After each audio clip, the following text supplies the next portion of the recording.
Halo teman-teman, minggu ini saya mau cerita tentang apa yang akan terjadi kalau seseorang meninggal. Nah, saya punya sepupu, dia meninggal tahun 2016. Nah, ini kisah nyata ya, ini beneran masuk berita nasional karena dia meninggal akibat longsor di Kota Bunga yang ke arah Puncak atau Bogor sih. Jadi kalian bisa Google, kalian bisa dapat informasinya. Ada 3 orang yang meninggal, salah satunya itu sepupunya saya yang cowok. Nah, karena dia aktif di gereja, banyak yang kenal dia. Jadi begitu masuk berita nasional semua orang tahu. Jadi rumah dukanya dibanjiri ribuan orang. Teman, betapa luar biasanya, tidak menentukan di surga nanti dia bagaimana gitu. Dora jangan dimainin Dora. Nah, kamu orang kalau lagi rekam nih. Aduh.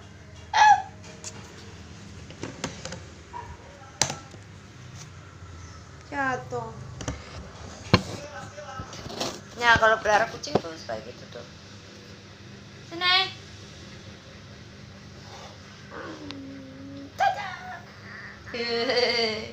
Ini kucingku, ini kucingku, ini kucingku.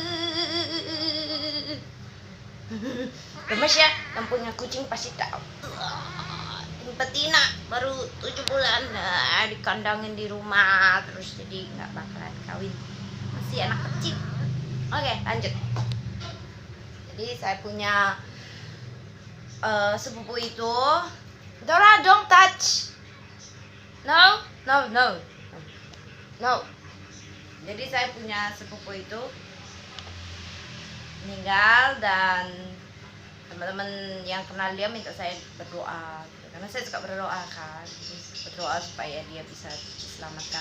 Dia kasihan loh, tertimbun di situ sampai tengah malam itu terjadi, sampai besoknya tengah malam dia masih bisa survive. Tapi kemudian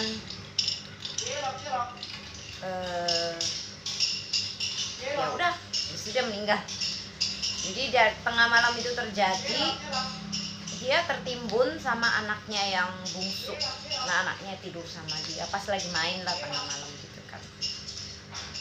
Nah, tengah malam itu dia tertimbun, jam 4 sore anaknya berhasil dikeluarin. Nah, mau dilanjutin keluarin dia, takut longsor lanjutan, jadi tim rescue nggak mau, nunggu besok. Terus tengah malam dia meninggal. Nah, saya punya teman, ada satu teman saya yang punya karunia nih. Kalian, kita ini kan pasti udah ngerti kan, kalau kita ikut Tuhan Yesus pasti dapat karunia asalkan kita rajin minta. Tapi ada juga orang nggak usah minta, dia dipilih dia dapat. Nah, teman saya ini dapat karunia, dia dikasih penglihatan. Pas dia lagi nonton berita, dia dapat penglihatan, kok ini siapa ya, dia bingung gitu kan. Dia lihat ada cowok keluar dari badannya, rohnya itu keluar dari badannya. Lalu cowok ini ketakutan karena dia kaget ada sebuah roh jahat yang berdiri di situ yang siap menjemput dia. Jadi dia kaget, kok ada roh jahat ya gitu kan, karena dia orang Kristen, dia aktif pelayanan, aktif perpuluhan, persembahan khusus, tapi dia jarang berdoa. Nah dia, lalu teman saya ini siapa ya, dia bingung kan, dia berdoa dan akhirnya dia tahu itu sepupunya saya. Dia langsung cepet-cepet kasih tahu saya, "Fit, ini saya dapat penglihatan sepupu lo pas itu longsor ya, berita." Dan dia langsung dapat penglihatan.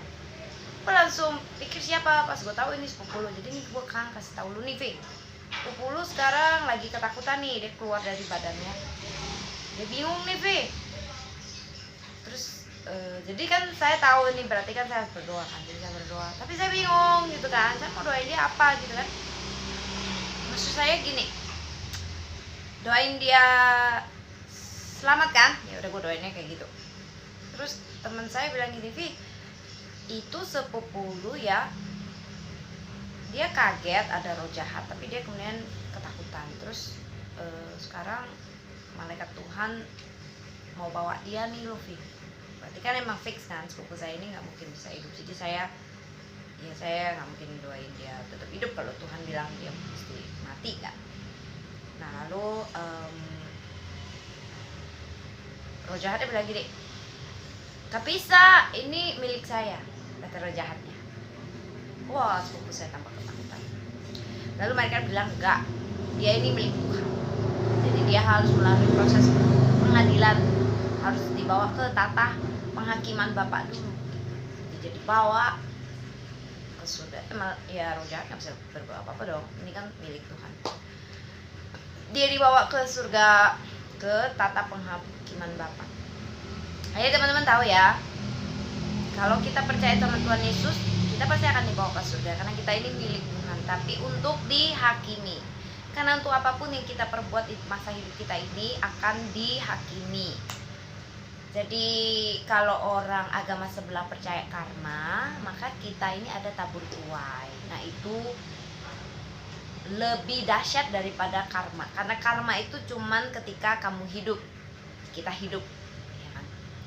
Tapi kalau tabur tuai ini 3-4 generasi gitu. Jadi apa yang kita lakukan itu akan kita tuai, dan anak-anak kita akan tuai juga, Pak. Serius, bener, bisa baca Alkitabnya. Nanti saya tambahin ayatnya, yang mau naik-naik boleh. Nah terus dia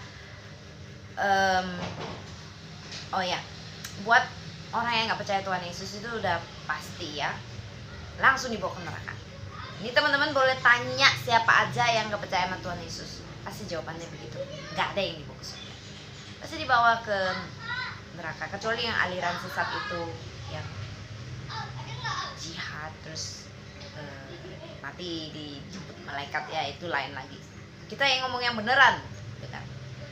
Nah lalu ini balik lagi ke sepupu saya ya, dia di tata penghakiman Bapak itu, yang pertama itu diputar adalah hidupnya. Jadi kan teman-teman pasti pernah lihat kan gambar dan kesaksian orang-orang tentang dihakimi di tata Bapak kan. Nah itu benar, hidup dia diputar dari masa dia lahir sampai hari dia meninggal. Teman saya cerita dulu, Evi, sekarang ini prosesnya sedang terjadi loh. Dia cerita ke saya gitu, sekarang temen sepupu kamu itu lagi ditimbang dengan neraca timbangan perbuatan baik versus perbuatan jahatnya. Nah perbuatan baik dan jahat itu banyak ya, banyak jenisnya. Salah satunya sepupu saya ini bukan Kristen karismatik Pantekosta, alias dia bukan yang tadinya percaya karunia Roh Kudus, berbahasa roh, dia nggak percaya. Tadi dia dari aliran lain tapi Protestan, tapi kemudian dia akhirnya pindah ke karismatik Pantekosta. Tapi dia juga ikut full gospel, tapi dia tetap nggak minta karunia lidah. Dia juga gimana ya, separuh percaya separuh enggak lah. Nah ini termasuk kategori bukan perbuatan baik, karena Tuhan Yesus kasih kita Roh Kudus, dan tandanya adalah berkarunia lidah. Jadi kalau kita belum dapat karunia lidah, kita harus minta sampai kita dapat. Dan itu kalau kita dapat tuh ngalir dari hati. Jadi jangan mikir. Dan kalau kita mikir, kita merasa, aduh, ini saya apa bukan? Nah itu gampang. Kalau datang dari sini, itu pasti bukan kamu, karena Tuhan taruh di dalam. Nah kalau itu datangnya dari sini, itu pasti palsu. Gampang banget kan? Jadi kalau ada di sini, ada rasa mau keluarin aja, itu pasti bahasa roh. Karena kalau kamu dikasih nggak mungkin salah. Kalau kamu minta nggak mungkin nggak dikasih sama Bapak kita. Dia baik kok. Lalu hasil timbangannya apa? Nah jadi saya kan disuruh doa kan. Nah saya disuruh doa itu dia prosesnya lumayan loh kan, sampai tengah malam kan. Saya dikasih tahunya dari sore. Itu berapa jam itu ya kan saya doain. Jadi saya disuruh berdoa buat dia kan. Saya bingung mau doain dia apa gitu, kebaikan dia itu apa gitu. Seingat saya itu dia tidak banyak berbuat baik gitu. Jadi kalau dia tetap hidup tuh apa ya, gini ya, Tuhan tuh kan menilai kamu ada gunanya nggak buat kerajaan Tuhan gitu. Jadi kalau selama kamu hidup kamu nggak banyak berbuat baik gitulah, jadi ada gunanya nggak kamu dibiarin hidup gitu kan. Lagi pula Tuhan lihat juga demi kebaikan dia itu lebih baik meninggal, karena dia ceritanya udah sukses, duitnya banyak, jadi dia kalau nggak meninggal yang ada mana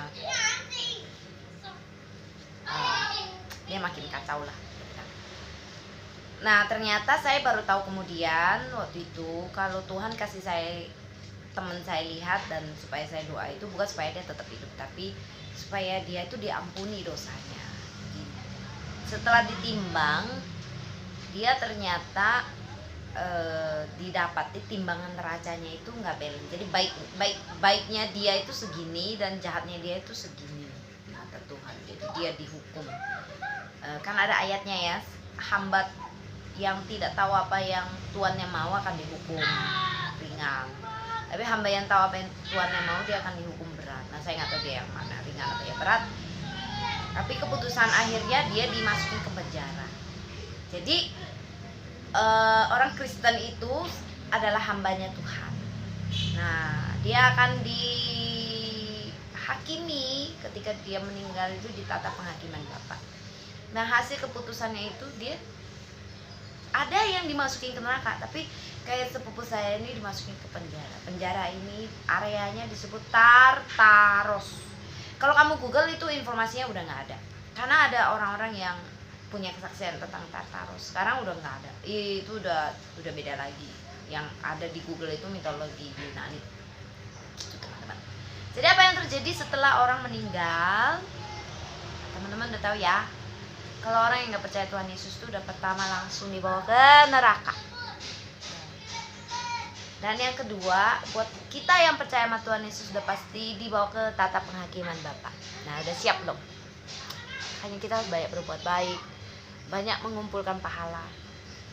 Harus percaya firman Tuhan, itulah perbuatan baik. Itu tuh nggak cuma sekedar gua kasih uang, kasih barang, ngomongnya baik, mikirnya baik. No. Perbuatan baik itu juga soal tentang ya terima karunia Roh Kudus, dibaptis, percaya sama Bapa. Ya firman Tuhan itu ya kan, kita jangan khawatir. Itu semuanya perbuatan baik. Ya tapi yang terutama berhubungan dengan orang lain dan yang berhubungan dengan Roh Kudus. Oke teman-teman, yang kurang jelas bisa komen, nanya, entar saya jawab. Ini nanti videonya saya edit lagi supaya saya tambahin ayat. Sebentar kayak gini aja. See you.